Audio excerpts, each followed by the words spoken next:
Claude Code 2.0, build anything. Today we're going to be looking at Claude 2.0 and the new agentic release of this.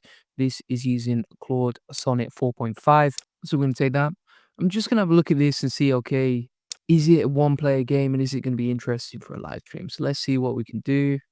I'm going to say turn it into something more playable, Pong, or for example, what else would be good? Space Invaders style game. Right. And then we still want personalized recommendations, but we want something that's actually going to be fun and interesting. Right. So, for example, SEO Invaders or Automation Snake or MRR Runner. That sounds fun. All right. So let's take that. I'm going to copy this and say build this game, paste in the instructions from from ChatGPT.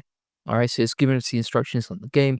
And then we're going to start building this out. Now, again, this is going to be more complex. This is much more likely to break and be less usable, but let's test it out. I mean, I'm feeling brave today. So it said it a lot, my friend. All right, all right. So you want to see something here.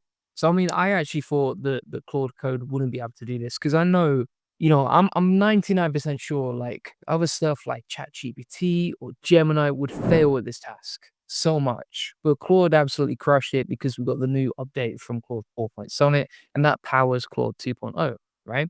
Claude Code 2.0. So if we open this up, this is the MR game, and we went from idea to game in the space of what, like 5 minutes? It's insane. I mean, that is genuinely insane. John's gonna take the mick out of me, but I would agree that it's insane. So we can jump like so, slide down, mate. Oh, heavens to Betsy. But we got to 5K MR and we traveled 2,495 meters. This is an addictive game, right? And it actually looks quite cool if you look at it. It's so easy to use. And how easy was that to build, right? Again, I don't code. I don't know even what I'm doing when it comes to code, but I built something locally in the space of a couple of minutes on a live stream with no mess ups.